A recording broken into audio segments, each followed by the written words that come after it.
여러분 안녕하십니까? 정병렬 선생님의 재정학 연습 챕터 7장 비용 편익 분석 우리 보고 있는데요.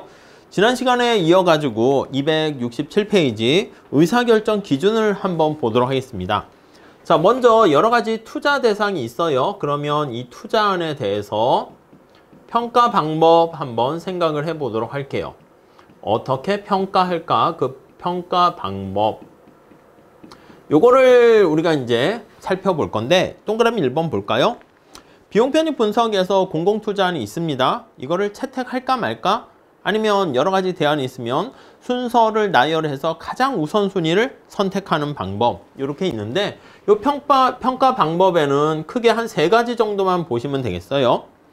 현재 가치법이라는 프레젠트 밸류법이 있고요.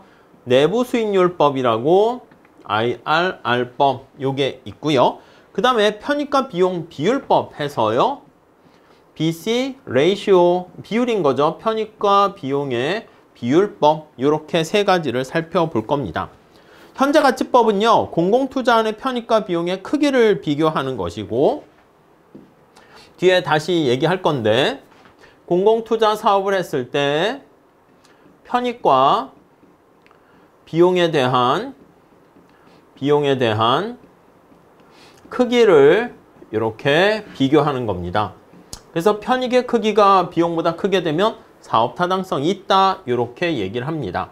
자, 그리고요 두 번째 내부 수익률법은요 공공투자를 했을 때 그 사업에서 얻게 되는 수익률, 그러니까 그 공공사업에서 얻게 되는 수익률이 있을 거 아니겠습니까? 그 사업 내부에서 얻게 되는 수익률과 내가 이 돈을 여기다 쓰지 않고 은행에 넣었다라고 하면은 이자 수익을 얻을 수 있을 거예요. 그럼 이 이자율을 비교해 가지고 수익률이 크냐? 그러면 사업 타당성이 있다. 이렇게 보시면 되겠습니다. 오케이. 자, 그리고 3번 비용 편익 비율법은요. 편익과 비용을 비율로 표현하는 거야. 그래서 편익의 현재 가치와 비용의 현재 가치를 체크를 하게 되고요. 자, 그래서 편익 비용 비율법이잖아요. 자, 우리가 이렇게 볼 거야. 편익의 현재 가치, 베네핏과 비용의 현재 가치를 비교해서요. 얘가 사업 타당성이 1보다 크게 되면 사업 타당성이 있다. 이렇게 얘기를 할 겁니다. 자, 간단하게 이렇게 보시고 구체적으로 한번 내용을 들어가서 보도록 할게요.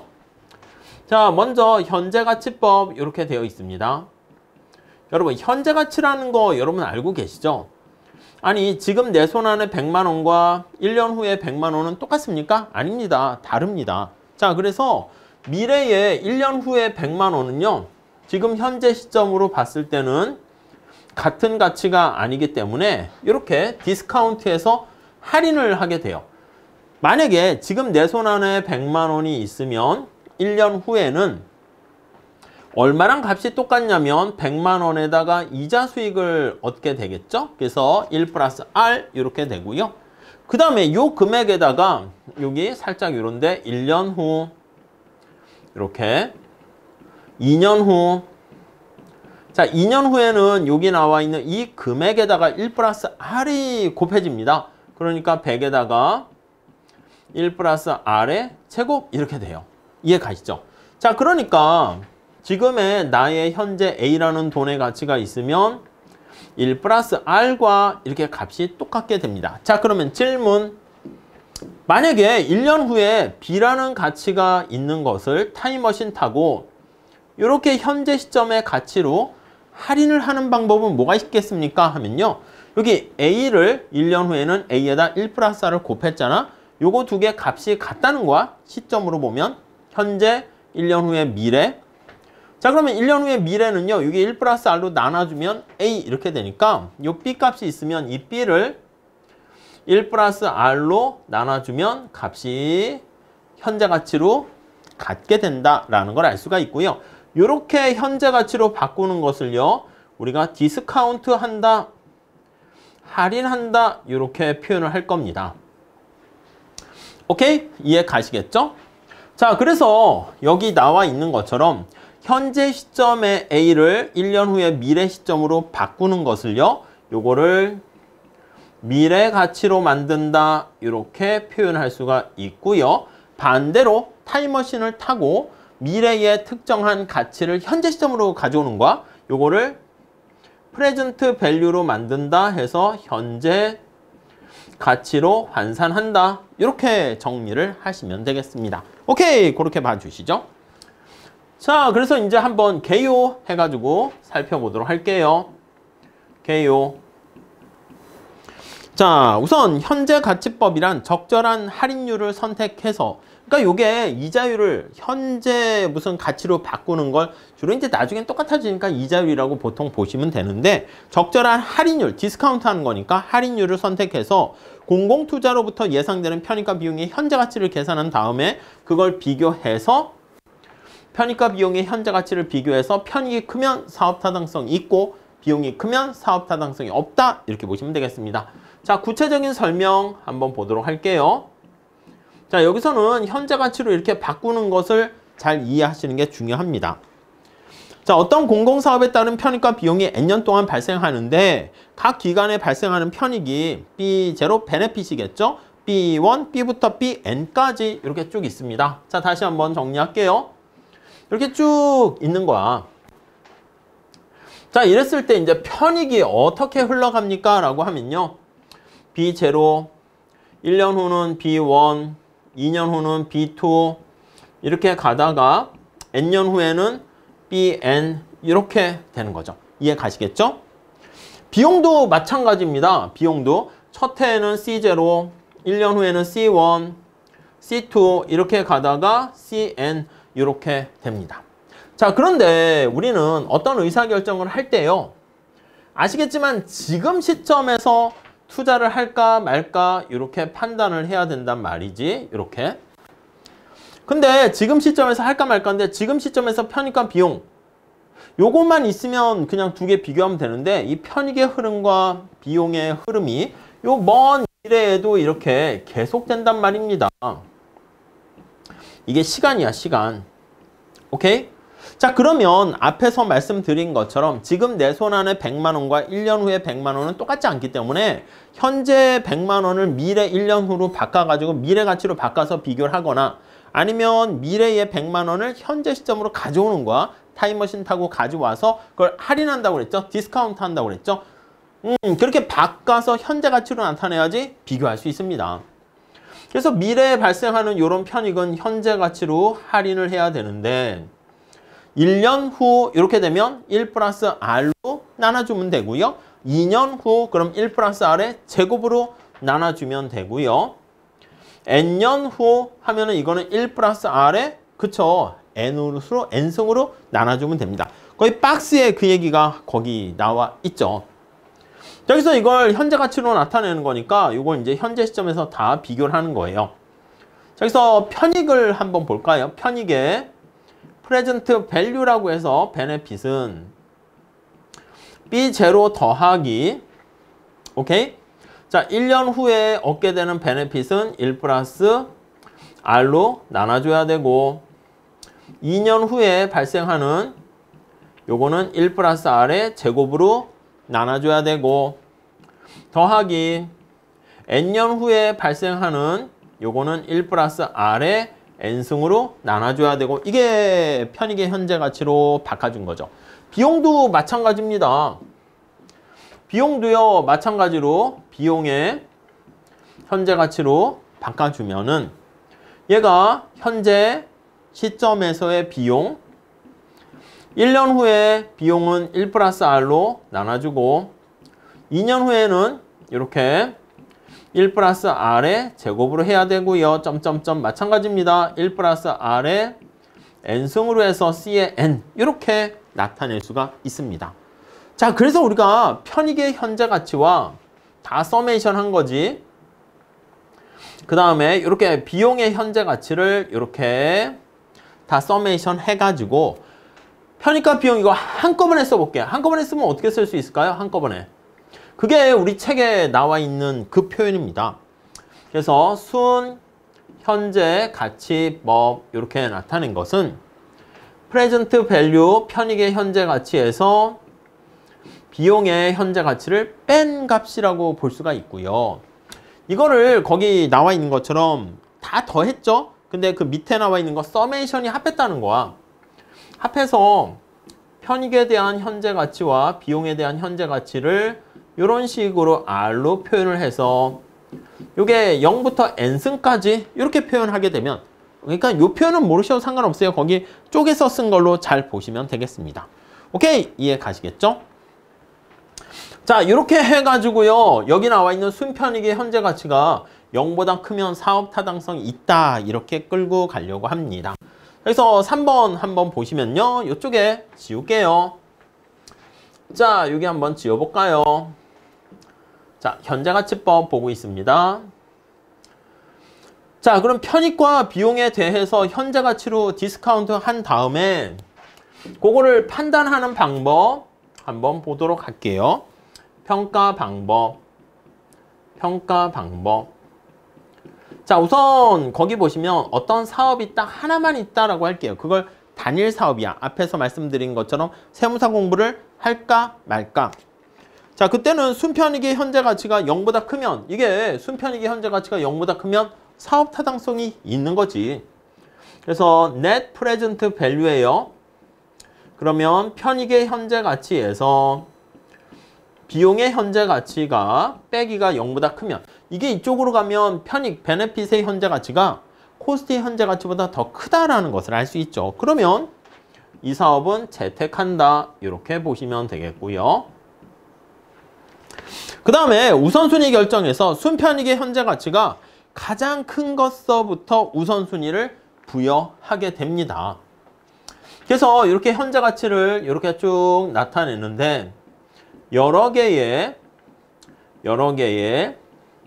사업이 존재하게 되면, 존재 시, 오케이? 그러면 가장 현재 가치가 높은 걸 선택하는 것이죠. 네, 그 정도까지 하시고요. 실제 구체적인 거는 기출문제 많이 있으니까 그때 다시 한번 정리하시면 되겠습니다. 오케이. 자, 이렇게 있고요. 이거 잠깐 단서를 지우고 다시 한번 보도록 하겠습니다. 자, 우리 평가 방법에서 지금 어떤 걸 한 거냐면 순편익의 현재 가치를 체크를 했습니다. 그래서 얘가 0보다 크면 사업 타당성이 있다. 이렇게 봤고요.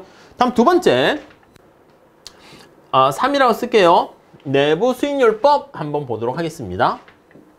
내부 수익률법. 자, 여기 이제 사업 타당성에 대한 평가 방법이죠. 여러분, 내부 수익률법은요, 그 사업 내부에서 얻게 되는 수익률이니까 평균 수익률 아니면 이득 이렇게 보시면 되겠습니다. 자, 그래서 거기 1번 개념 볼까요? IRR법이라 합니다. Internal Rate of Return이라고 해요. 자, 내부 수익률, 투자의 한계 효율을 할인율과 비교해서 공공투자안의 사업 타당성을 평가합니다.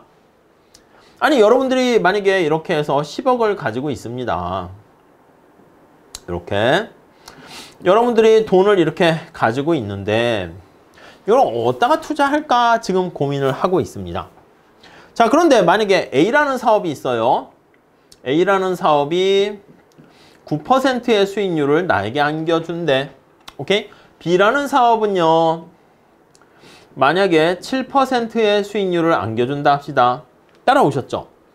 C라는 사업은요, 3%의 수익률을 안겨줘요.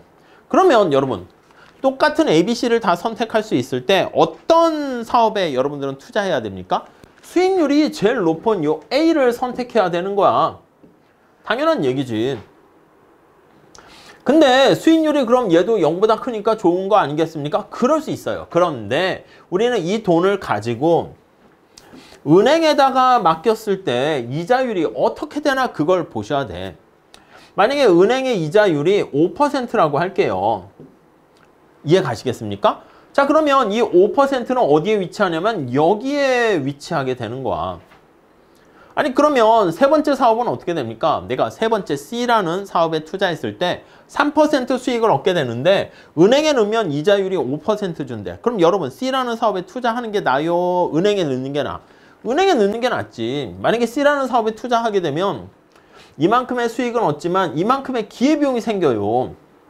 이해 가시죠? 근데 만약에 은행에다 집어넣으면 5% 수익은 생기지만 여기 나와 있는 것처럼 3%의 수익을 포기해야 되는 거잖아. 자, 그렇기 때문에 시장의 이자율이 5%다라고 하면 얘는 사업 타당성이 삑 없어지게 되는 겁니다. 따라오셨죠? 자, 그래서 정리를 다시 한번 해보면 내부 수익률이다 라고 했을 때는 그 사업 내부에서 얻게 되는 수익률과 은행의 이자율을 비교하게 됩니다. 자, 그래서 거기 보시면은요, 만약에 이거 하나만 더 하고 할게요. 그래서 만약에 은행의 이자율이 올라갔다 할게. 얘가 5%에서 올라가서요, 만약에 8%가 됐다 할게요.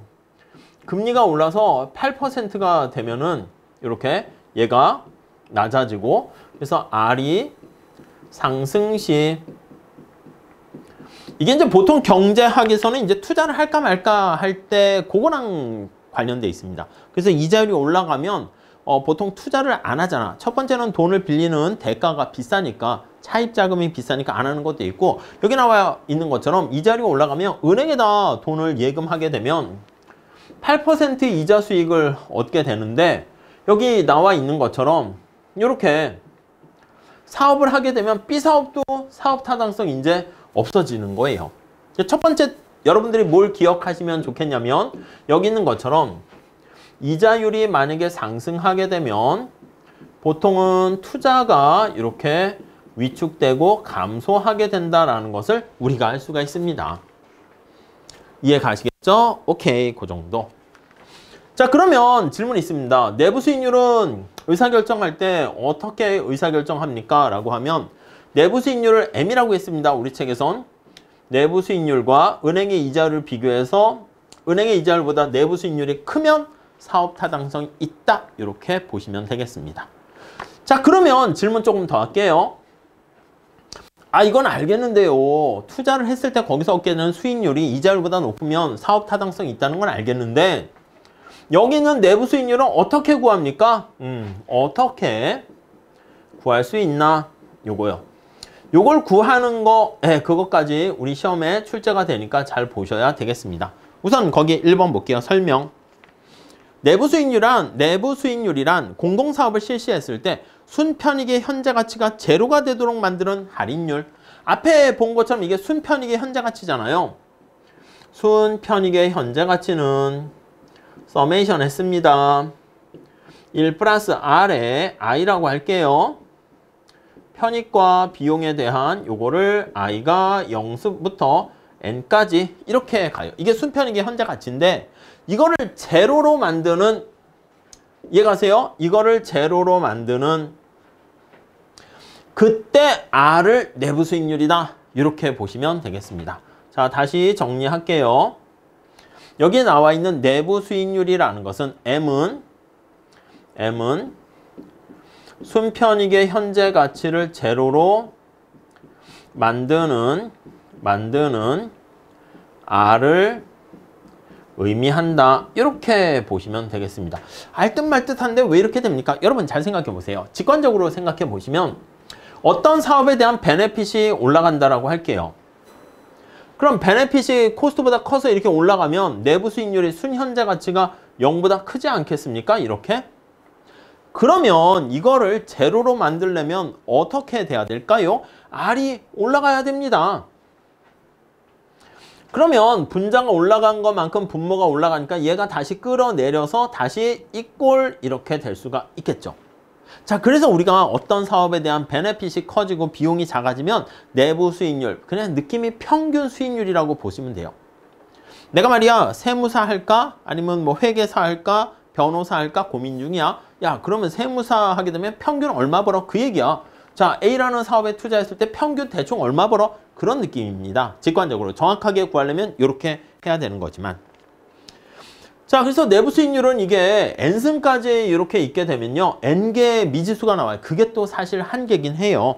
우선 동그라미 2번 보시면 N차 방정식의 솔루션에서 공공투자안의 예상 수익률을 의미하게 되는데, 단일 사업을 평가할 때는요, 투자안의 예상 수익률을 의미하는 내부 수익률이, 그쵸, 사업 투자에 대한 수익률입니다. 자금 조달의 기회비용인 할인율, 이게 R이 이자율이잖아. 그러니까 자금을 내가 지금 제가 은행에 넣는다라고 생각을 해서 기회비용으로 했는데 아니면 이 사업이 있을 때 은행에서 내가 이자율을 이렇게 해서 조달을 한다라고 할 수 있겠죠. 그래서 자금 조달에 대한 비용이 됩니다. 이 자금 조달 비용을 통해 가지고 이 사업을 할까 말까? 근데 자금 조달하는 비용이 8% 이자율에 차입을 했는데 사업이 만약에 7% 수익률이다. 그러면 안 하는 거지. 비용이 훨씬 더 비싸기 때문에 그런 것이죠. 자, 그리고 만약에 우선순위, 사업이 이렇게 여러 개 있다라고 하면은 내부 수익률이 높은 거 선택하면 되겠죠. 오케이, 그렇게 보시면 되겠습니다. 자, 여기서 두 가지가 있는데 첫 번째 269페이지 위에 박스 그거 한번 체크하시죠. 자, 순현재 가치가 있고요. 이렇게 나와 있는 이자율 요게 있습니다. 할인율 얘기할 건데 순현재 가치라는 개념이 여기가 플러스, 제로, 마이너스 이렇게 돼 있다 할게요. 오케이? 자, 그러면 만약에 여기 나와 있는 것처럼 거기 빨간 색깔로 표시된 순현재 가치의 값이 이렇게 있어요. 그러면 이때 내부 수익률을 구하세요 라고 하면 어떻게 구할 수 있겠어요? 순현재 가치가 제로가 되는 요점 있잖아. 요점이 바로 거기 0.2 나와 있는데 이게 바로 내부 수익률이다. 이렇게 보시면 돼요. 이해 가시죠? 0.2, 20% 이렇게 보시면 되겠습니다. 자, 밑에 직접 계산하는 게 나와 있는데 그거 체크해서 보도록 하겠습니다. 자, 우선 Q&A 한번 볼게요. 예제 한번 보도록 하겠습니다.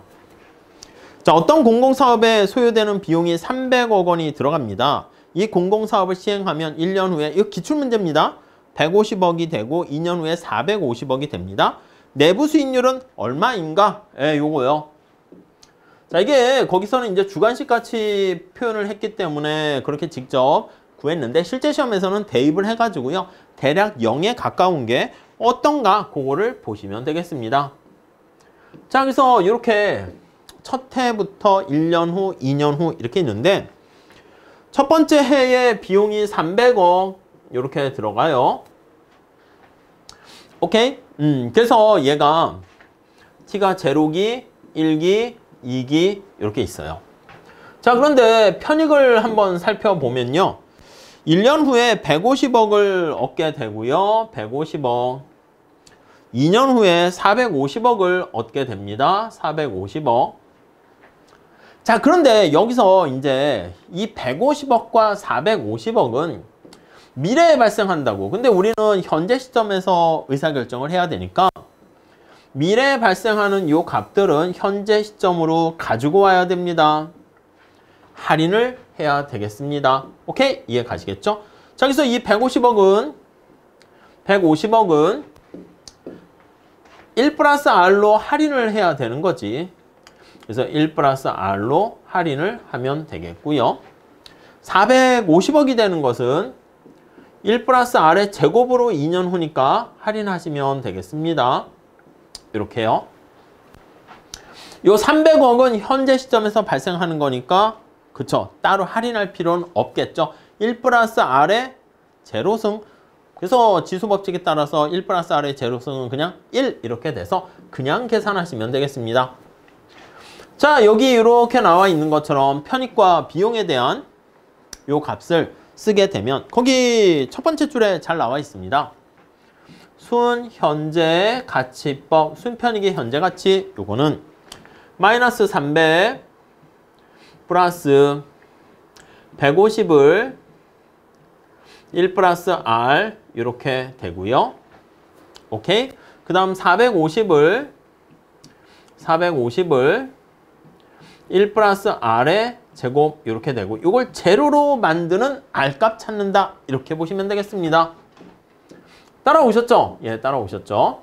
자, 여기서 요거 나타나는 요 값이 제로가 되는 요 값을 계산해야 되는데 역시 이거를 거기 해설에 나와 있는 것처럼 뭐 양변에 곱해서 뭐 이렇게 뭐 나타내는 뭐 그런 거보다는 숫자를 살짝 집어넣어서 계산하는 것도 괜찮습니다. 자, 그러면 거기 밑에 결과가 나와 있는데 순편익의 현재 가치 관련해서 여기가 순편익의 현재 가치가 플러스, 제로, 마이너스. 자, 이게 제로가 되는 값을 찾으려고 합니다. 순편익의 현재 가치를 계산을 해봤더니 얘가 0.5가 됩니다. 이게 바로 뭐라고요? 내부 수익률이다 라고 생각하시면 돼요. 자, 그래서 살짝 이 문제 가지고 기초는 잡아보세요. 두 번째 줄. 할인율이 0.2라고 하는 20%가 되면 어떻게 됩니까? 하면요. 여기다 집어넣어도 돼요. R이 0.2 집어넣으면 여기 R이 0.2가 된다라고 하면 순편익의 현재 가치가 플러스 이렇게 되는 것을 알 수가 있죠. 왜냐면 0.5일 때 제로가 되기 때문에 0.2면 당연히 이게 우하향하는 형태가 되는 것이기 때문에 0.2면 플러스 이렇게 돼요. 그래서 만약에 R이 20% 0.2라면 순편익의 현재 가치는 0보다 크다 이렇게 되고요. 만약에 거기 보시면 1이다 라고 하면요. 1인 경우는 여기 아니겠습니까? 그래서 1 이렇게 1이면 이게 이제 마이너스 이렇게 되는 거 알 수 있어요. 그래서 R이 1이라면 순편익의 현재 가치는 0보다 작아서 사업 타당성이 없다 이렇게 보시면 되겠죠. 그래서 요거는 채택이 아니라 기각. 이 사업을 안 하는 겁니다. 만약에 이게 R이 0.2라면 0보다 크게 되니까 이 사업은 채택, 편익이 비용보다 훨씬 더 큰 거 알 수가 있습니다. 이해 가시죠? 자, 그 정도 계산하는 것만 감을 잡으시고요. 나중에 뒤에 보면 기출문제를 많이 풀어보게 될 겁니다. 자, 내부수익률법 이렇게 얘기를 했는데요. 요걸 기준으로 봤을 때 문제점 한번 체크해 볼게요. IRR법에 대한 4번 문제점 이렇게요. 자, 우선 1번 한번 볼까요? 내부 수익률이 존재하지 않거나 다수의 내부 수익률이 존재할 수 있습니다. 자, 그래서 요거 제로가 되는 2차 함수를 이렇게 풀어야 되는 거잖아. 그래서 1번 볼까요? n차 방정식일 때는 미지수가 n개가 발생할 가능성이 있어요. 중근일 때는 하나가 될 수 있겠지만. 그래서 거기 2번 보시면 아니 m이 내부 수익률이 이게 제로가 되는 걸 계산해 봤더니 0.1과 0.5가 둘 다 발생할 수 있어요. 그럼 둘 중에 어느 게 진짜 내부 수익률이니? 이렇게 문제가 발생할 수 있죠. 거기 3번 보세요. 첫 번째 기에 순편익이 여기가 100이고요. 마이너스 260, 165 이렇게 됐는데 이걸 제로로 만드는 m값을 찾았더니 0.1과 0.5 이렇게 돼서 문제점은 1번 m이 여러 개 나올 수가 있다. 여러 개 나올 수 있다. 오케이. 다음 2번. 상호 배타적인 사업의 선택에 있어서 문제점이 있다. 그건 내용만 살짝 보시면 돼요. 거기 뭘까요? 내부수익률법은 투자 규모가 상이한 상호 배타적인 공공사업들 중에서 하나를 선택할 때 잘못된 결정을 내릴 수가 있네요. 무슨 얘기야? 예를 통해서 한번 보세요. 예를 보면 자금 조달의 기회비용이 5%로 주어졌습니다. 자금 조달의 기회비용 R이라고 쓰면 돼. 은행에다가 내가 예금을 하면 5% 수익을 얻거나 아니면 돈을 차입할 때 5% 이자율로 돈을 빌릴 수 있습니다. 그때 A사업과 B사업이 나와 있는데 밑에 표를 한번 살짝 눈으로만 보세요. 순편익을 따져보면 어떻게 됩니까? A사업은 첫 번째 기회에 마이너스 1000, 두 번째 기회에 1200 이렇게 됩니다. 근데 순편익의 현재 가치는 거기 보시면 142고요. B사업 같은 경우는 마이너스 2000, 200, 2300 나오는데 순편익의 현재 가치는 190 이렇게 나옵니다. 그럼 순편익이 어떤 게 더 커요? 그치, B사업이 훨씬 더 크단 말이지. 이해 가시겠습니까?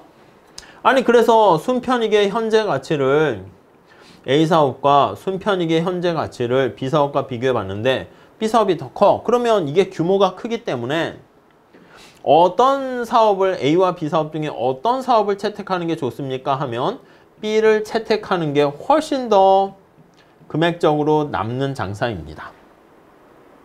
근데 문제는 뭐냐면 거기 내부 수익률을 계산해 보니까 내부 수익률로 따졌을 때는 A사업보다 B사업이 내부 수익률이 훨씬 더 작아요. 근데 이거는 사업에 대한 평균 수익률이잖아. 그런데 이건 규모고요. 그러니까 어떤 사업이 규모가 여러분 규모가 A 사업이 요만한 사이즈에서 이만큼이 이득을 얻게 되는 경우랑 이렇게 큰 사업에서 요만큼 이득을 얻게 되는 거랑 아니 이렇게 수익률 비중으로 따지면 얘가 20%고 15%니까 얘가 더 크지만 절대 규모로 따지면 얘보단 얘가 더 크잖아. 그렇기 때문에 잘못된 선택을 할 수가 있다는 것이죠. 그리고 다음 3번 볼게요. 편익의 흐름 양상이 다른 경우 잘못된 결론에 도달할 수가 있습니다.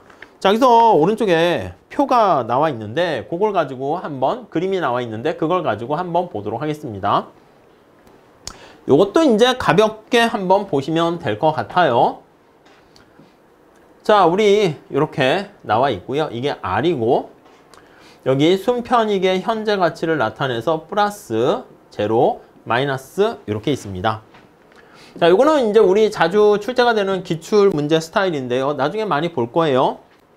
요게 이제 순 현재 가치로 표현하는 B라는 사업의 현금 흐름이 되겠고요. 자, A라는 사업은 빨간 색깔로 되어 있는데 이런 식으로 되어 있습니다. 순편익의 현재 가치 나타내는 A 사업 이렇게 있죠. 따라오셨죠?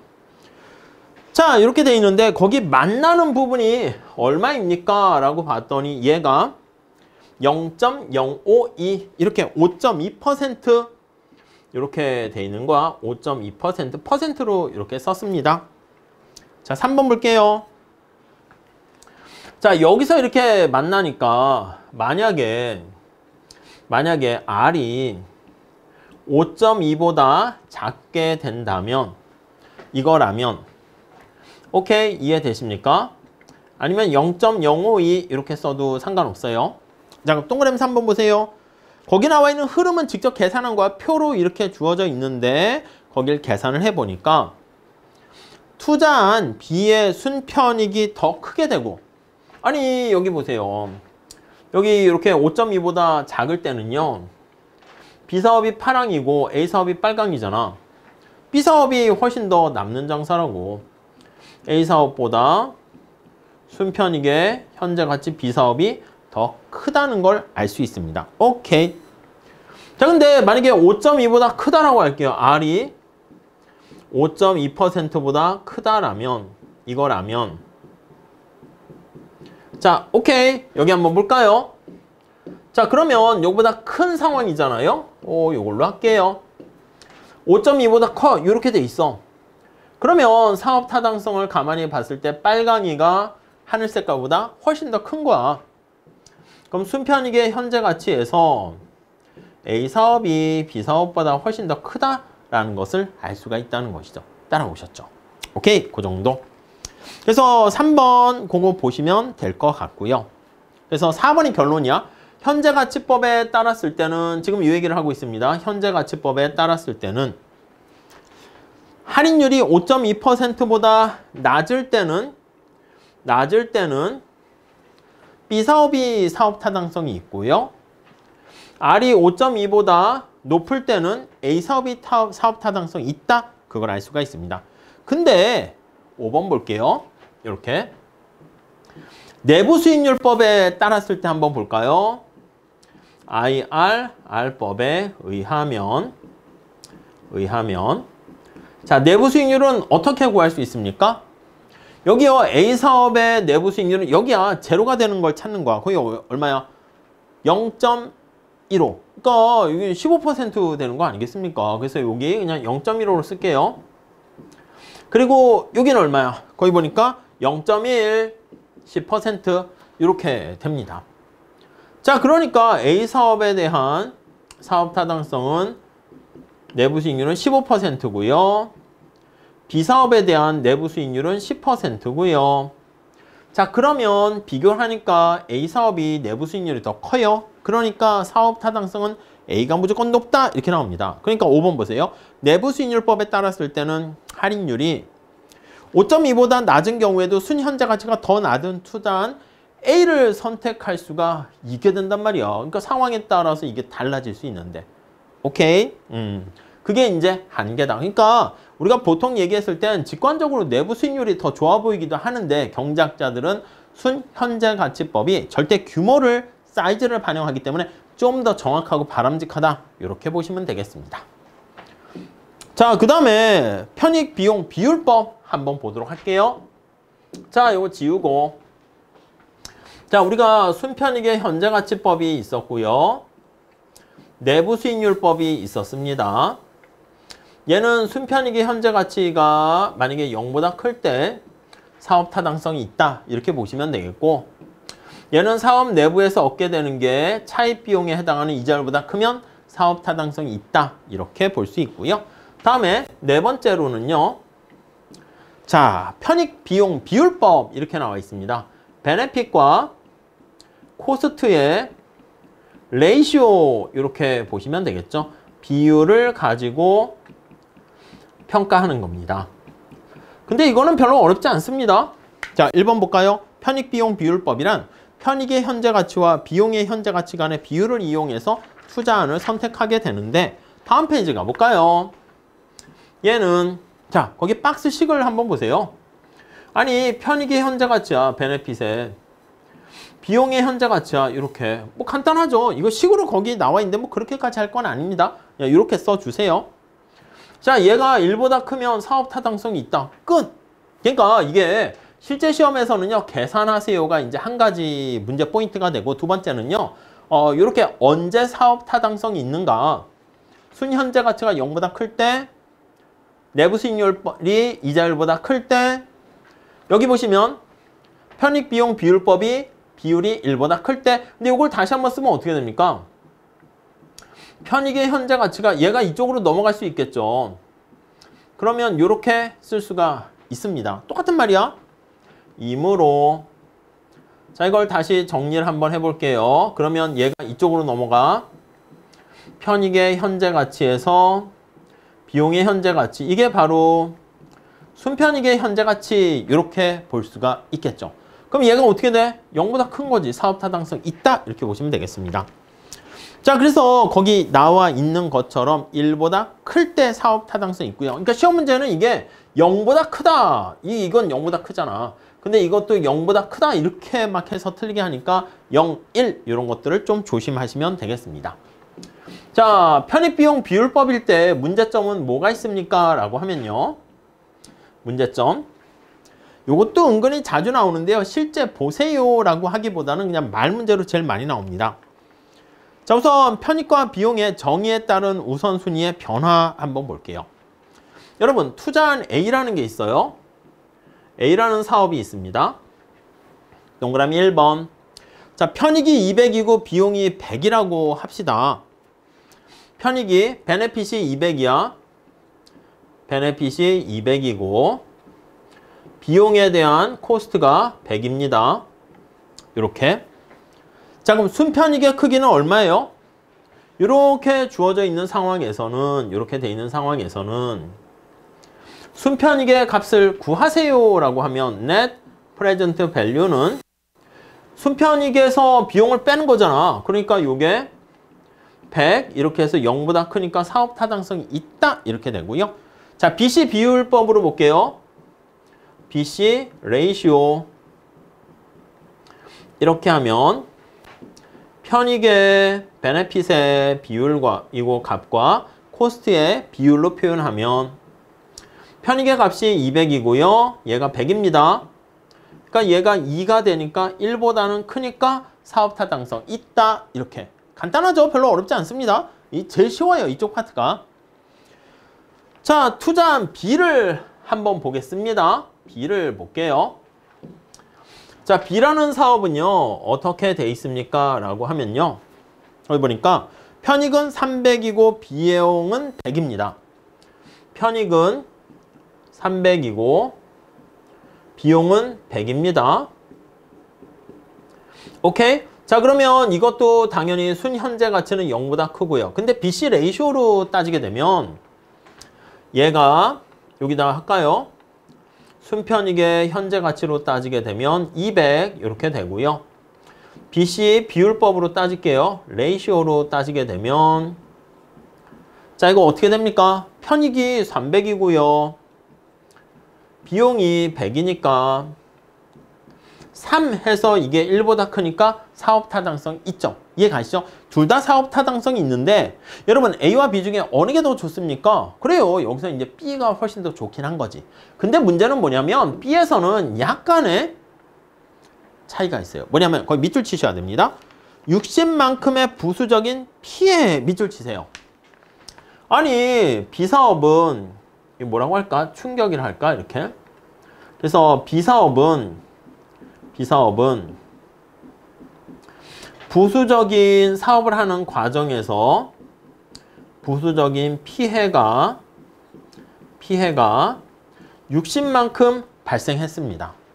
이해 가세요? 그러니까 사업을 하는데 60만큼의 피해가 발생했어. 아니 그럼 뭐 그게 대수야? 비용이 증가하는 걸로 하면 되지? 그래요. 근데 그게 문제가 있어요. 뭐냐면 여기 60만큼의 피해가 발생했는데 이거를요 여기 나와 있는 편익의 감소로 볼 수도 있고 비용의 증가로 계산을 할 수가 있는 거예요.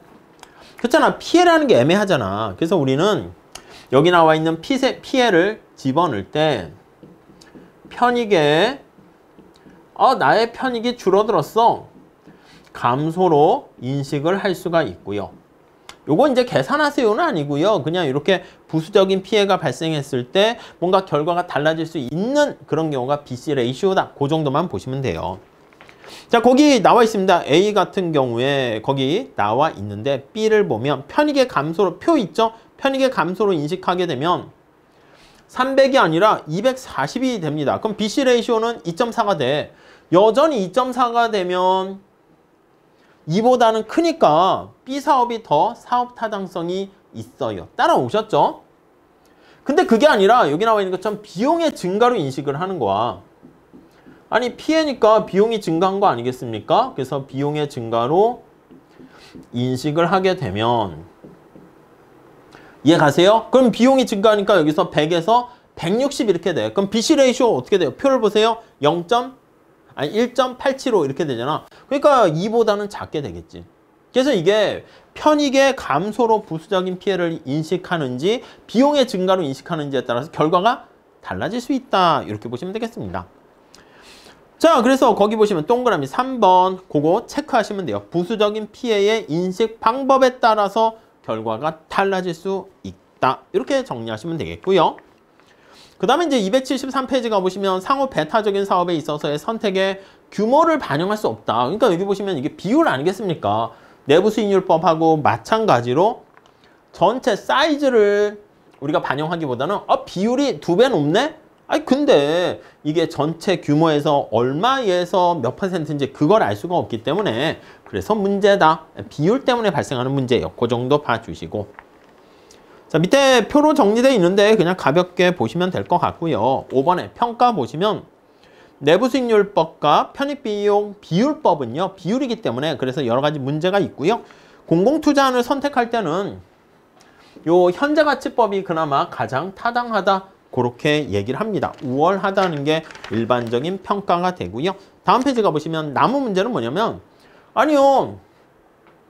뭐 이렇게 얘기하는 건 좋은데요. 비용은 또 어떻게 보면 직접 우리 피부에 어떤 인건비라든가 자재비라든가 나오는데 베네핏을 측정하는 게 사실 쉽지 않습니다. 그래서 이 베네핏은 약간 주관적인 가치 판단이 들어가기 때문에 약간 어떻게 보면은 물론 그 가치 판단 얻게 되는 나는 진짜 베네핏이 커 이거를 화폐 가치로 표현을 해야 되거든요. 그렇기 때문에 그런 문제를 어떻게 평가할 것인가 이런 문제가 남아 있고요. 그 얘기는 바로 밑에 3절 비용과 편익의 유형 거기서 살펴보게 될 겁니다. 오케이 이해 가시겠죠? 자, 그 얘기는 다음 시간에 하도록 하겠습니다. 감사합니다.